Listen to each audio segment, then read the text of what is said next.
Fala pessoal, começa aqui mais um Explica aí Pastor, e dessa vez nessa série Bendita Esperança nós vamos falar sobre o arrebatamento. Aleluia! E o arrebatamento, irmãos, a sua definição é bem simples: a segunda vinda de Cristo. Ela é muito simples, a segunda vinda de Cristo. E ela é bastante ampla, porque ela vai nos nortear, algumas vezes nos localizando, irmãos, indicando o drama do final do tempo. Imagina, o fim dos tempos, quando você fala sobre arrebatamento, quando você fala sobre segunda vinda de Cristo, o povo já fica em drama, fica, como diz aí fora, em choque. E é isso mesmo, irmãos. Para aqueles que não têm Cristo Jesus, tem que ficar em choque, mas para aqueles que estão firmados na rocha, fica tranquilo, porque Cristo virá buscar aqueles que estão nele. Mas é muito interessante nós pensarmos sobre isso, irmãos, porque além dele dizer sobre o drama do final dos tempos, ele vai dizer também sobre a revelação de Cristo em glória no Monte das Oliveiras. Pensa aqui, lá em Zacarias, no capítulo 14, no versículo 4, ele vai dizer assim, ó: naquele dia os pés estarão sobre o Monte das Oliveiras, a leste de Jerusalém. O monte se dividirá ao meio, formando um vale muito amplo, de leste a oeste. Metade do monte se deslocará para o norte e metade para o sul. Isso, irmãos, vai acontecer. Muito em breve vai acontecer.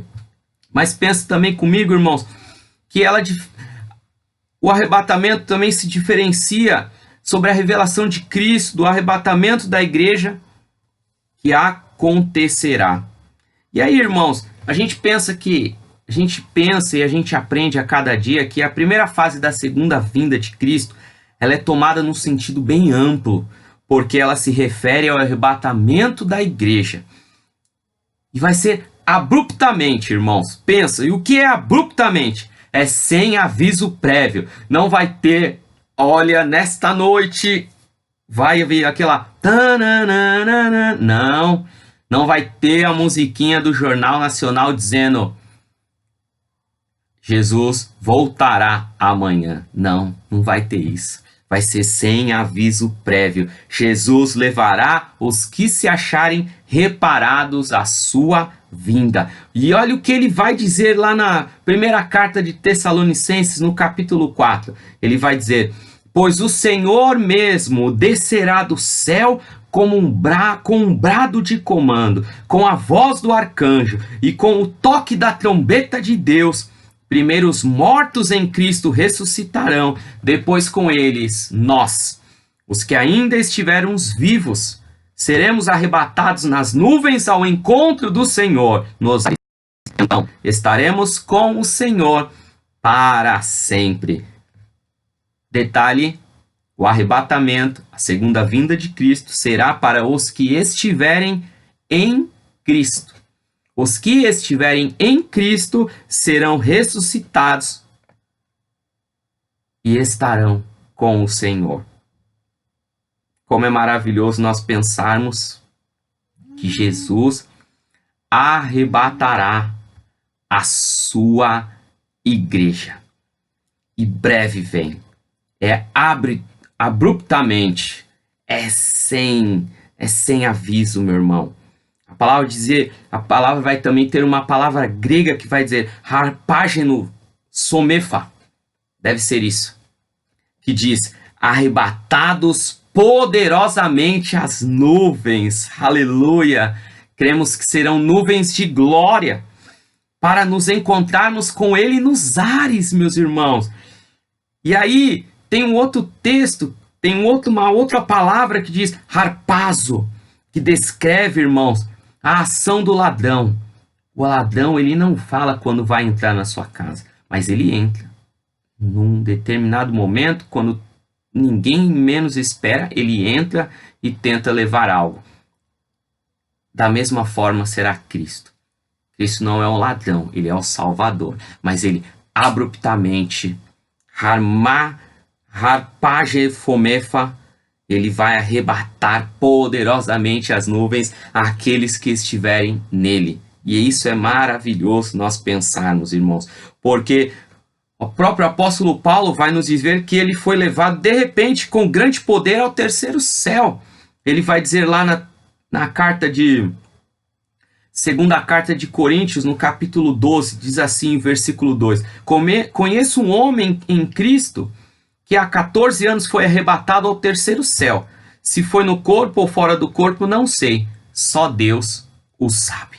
Ele teve essa primazia de ser arrebatado abruptamente ao terceiro céu. Isso, irmãos, é muito interessante, porque a palavra de Deus nos ensina, e o grego raptus leva-nos a pensar sobre o arrebatamento, mostrando que essa palavra, irmãos, é legítima e nos designa algo tão maravilhoso. Um evento que não é previsto, um evento, melhor dizendo, um evento previsto, mas sem data e nem hora para acontecer. A Bíblia, ela nos mostra vários momentos que esse maravilhoso evento vai acontecer. Quando? Eu não sei. A hora? Também não sei. Mas o que eu sei é que eu estou dia após dia buscando para estar neste evento maravilhoso com Cristo Jesus. Aleluia! Isso é tão interessante nós pensarmos, irmãos, porque a palavra de Deus lá em Mateus 24, no versículo 30 e 31, ela diz o seguinte, diz assim: Então, por fim, aparecerá no céu o sinal da vinda do Filho do Homem, e haverá grande lamentação entre todos os povos da terra. Eles verão o Filho do Homem vindo nas nuvens do céu, com poder e grande glória. Ele enviará seus anjos como um forte sopro de trombeta, e eles reunirão os escolhidos de todas as partes do mundo, de uma extremidade à outra do céu. Isso é muito interessante nós pensarmos, irmãos, sobre esses versículos, porque encontramos os anjos recolhendo os eleitos, logo após a lamentação das nações. Alguns serão levados a pensar que a igreja, ela não será arrebatada, ela será arrebatada até que Cristo haver destruído o exército do anticristo. Não, irmãos. Cristo virá buscar a sua igreja e a igreja não vai ser arrebatada após Deus, Cristo, destruir o exército do anticristo. Não. Ali está dizendo, irmãos, no capítulo 24, que o que está acontecendo ali, as ordens não são cronológicas. Olha, é assim, assim, assim. Não. Ali está dizendo que o dia e a hora que Jesus virá, nós não sabemos, mas ele virá. A intenção não é mostrar a hora e o dia, mas a intenção é nos revelar a vinda dele. Porque ele vai dizer lá em Mateus 24, 36 o seguinte: Contudo, ninguém sabe o dia nem a hora em que essas coisas acontecerão, nem mesmo os anjos no céu, nem o Filho, somente o Pai sabe. Somente Deus sabia naquele momento que Cristo fala essas palavras, mas ele estava dizendo que iria acontecer. O arrebatamento, irmãos, vai acontecer de uma maneira natural.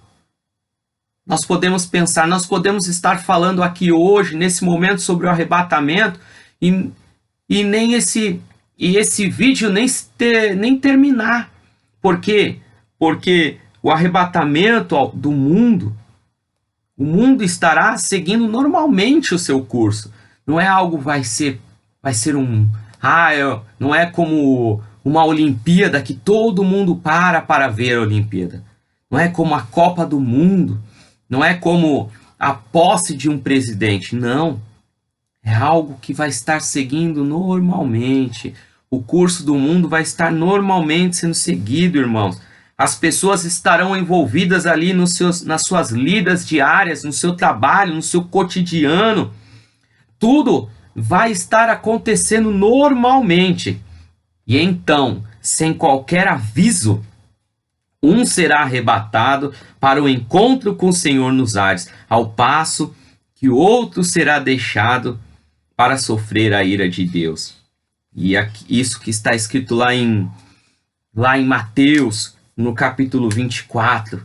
Então, 2 no campo será levado um, e deixando o outro, estando 2 moendo no moinho, será levado uma, e deixando outra. Isso está querendo dizer o quê, irmãos? Que naquele momento, o contexto a economia essencialmente era agrícola.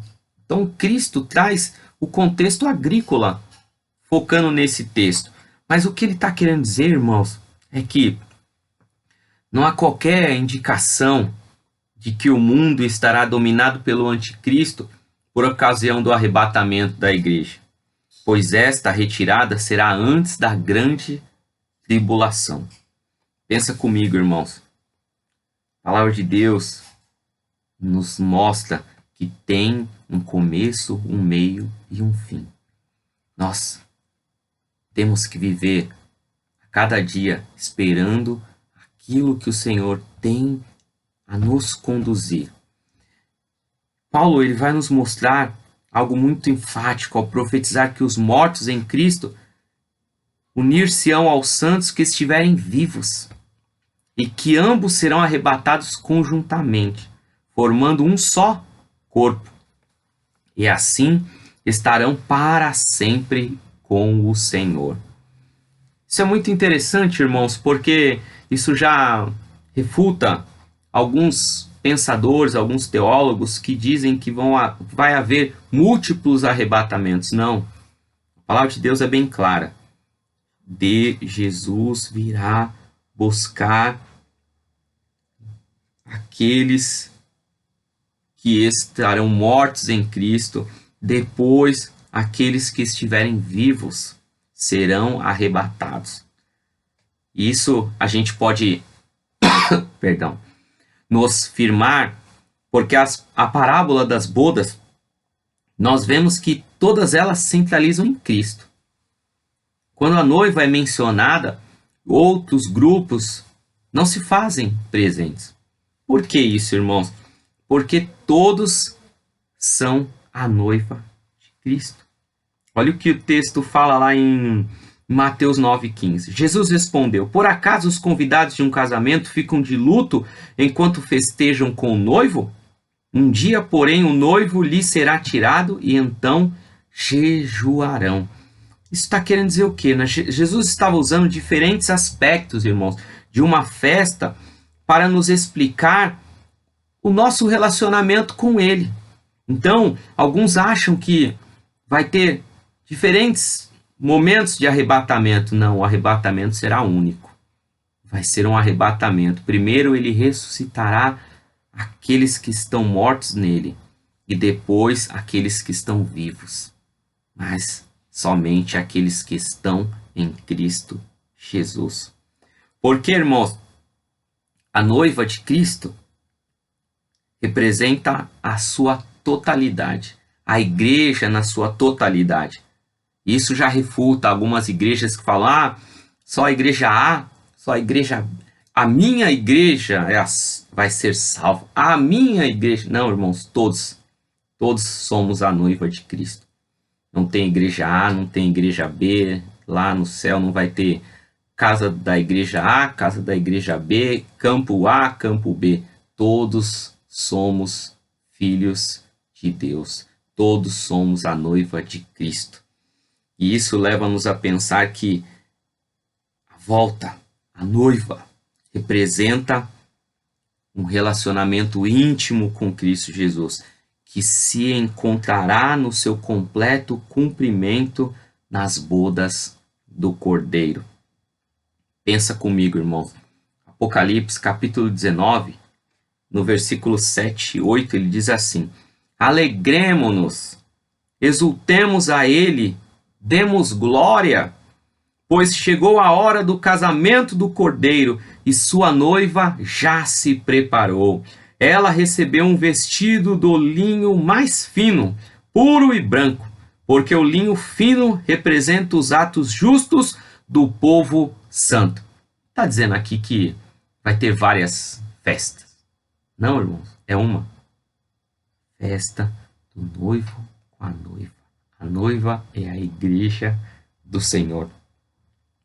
E aí, irmãos, outro ensino comum que é muito falado aí fora, que é o arrebatamento ele será limitado a um grupo especial, constituído de vencedores. Só os vencedores vão ser arrebatados.